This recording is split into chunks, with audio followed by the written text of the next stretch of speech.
Everyone, and welcome back.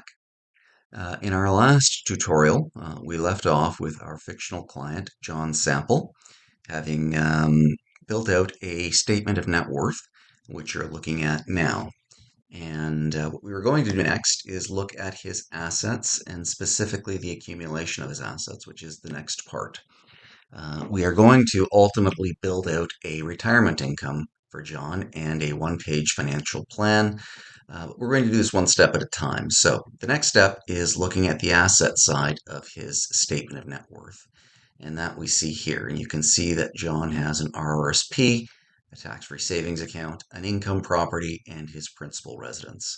We're going to focus on the RRSP and tax-free savings account today. So let's move on to the RRSP, $330,000. And we will see that here in the registered assets calculator. So what I've gone ahead and done here is John, who is now age 52, and has the $330,000 that we saw on his statement of net worth in his RRSP. And we're going to add to that $12,500 a year, starting this year, his age 52, until he is 64. We're going to assume a conservative rate of return of 5%, and we're going to index his contribution, which means we're going to add a little bit more every year for inflation, okay, until he is, again, age 64. You can see that starting here, $12,500 for this year, and then a little bit more every year until he is 64 years old. Here, at the age of 65, John has $881,283. Now, we will track that every year using our expectation statement, and we'll get to that a little later in a subsequent tutorial. But for now, it's enough to know that we're tracking towards a sum later on in his life. We're going to do the same thing for his tax-free savings account. Okay, and you can see that his tax-free savings account, again, taken from the statement of net worth, has $128,000 in it. We're going to add to that $7,000 a year, indexed for inflation at 2% again. Start this year until he's age 64, and we're going to assume a little bit more here because he'd like to be a little bit more aggressive with his tax-free savings account. We're going to assume 7% rate of return annually. And you can see again here that he starts with 7,000, a little bit more every year until he is 64 years old here. And at the age of 65, he is presumed to have $475,673. And that's what we're tracking toward. And again, we're going to track that and monitor that and make sure that we're on track, or at least understand what the risks are associated with achieving that rate of return. So here we go. From here, the next step is to take those assets and build out an income stream for John. And what I've done here on his registered calculator, as you can see, that I've taken him from the accumulation side on the left of the calculator to the decumulation side on the right of the calculator. And what I want to do basically is show how much can John take if he were to start decumulating, or basically start spending his money starting at the age of 65 and go into his life expectancy, or his presumed life expectancy of 100. Okay, if he were to earn 4% per year, and I'm always a little bit more conservative with my projections in retirement because we don't want to take on quite as much risk when we are in retirement, and we want to have a cost of living adjustment every year, or an inflation adjustment every year, to make sure that we're keeping pace with inflation, and we're going to use 2% here.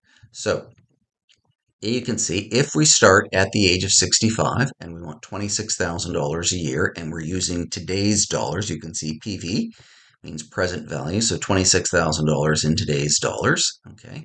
And we factor that forward to the age of 65, we would need $33,634 at an indexation rate, or an inflation rate, of 2%. So we're going to start at his age 65, drawing $33,634 per year from his lump sum of $881,283. And that basically takes us to his age 100, and you can see that that figure gets bigger every year because we are factoring in inflation. And you can see at the age of 100, he has $6,801 left in his RRSP. So he's basically deflated or decumulated his entire RRSP throughout his life. Now, will he spend his money in this linear way? Likely not. He will likely take a little bit some years, a little more in other years. But what this tells us is it gives us an indication of how much we can actually take on an annual basis. So that takes me to the next step, which is the main uh, the main view. And the main view here is it's a little overwhelming to look at it at first.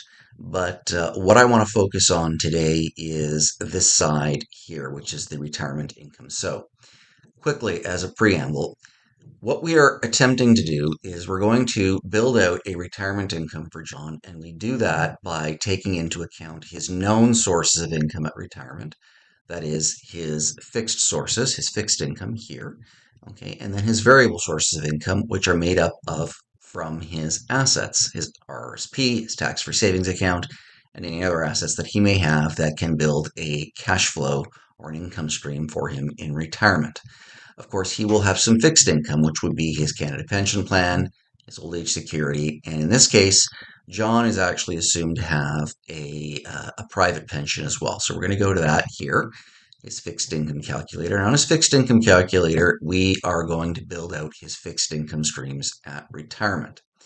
In this case, okay, we're going to assume that John starts his Canada Pension Plan at age 65, and he's going to receive 80% of the maximum at that age.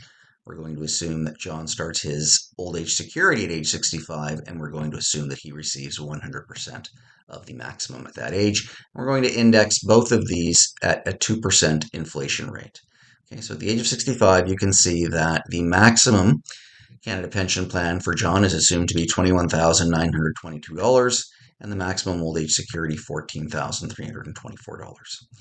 We are also assuming that John has a private pension starting at age 65 to age 100, and that would be $20,000. That is the future value of the pension. So you can see at his age 65, we're going to start with $20,000 and index that for inflation from there. Okay, so that's where his fixed income is coming from. And you can see at age 65, we have a total of $56,246 in fixed income sources. Going back to the main view, okay, going back to his age 65, you can see that in the first year, again, he has fixed income of $56,246. We've assumed that he can take $33,634 from his RRSP, giving him total income of $89,980. When I first met with John, John told me that he had, okay, a retirement income goal, if I go back there, of $80,000. His target income at retirement was $80,000 in today's dollars. Go back to our main view.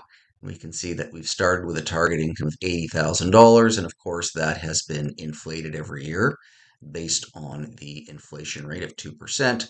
So at his age 65, he would need just over $103,000 to equate to that $80,000 in spending or purchasing power back at his age 52.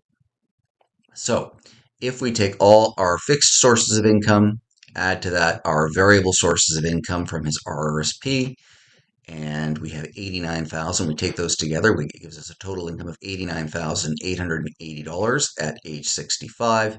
His target income was $133,489. We are just over 86% of our target. We're short about $13,600. And here we show the tax estimate on that, our after-tax income here.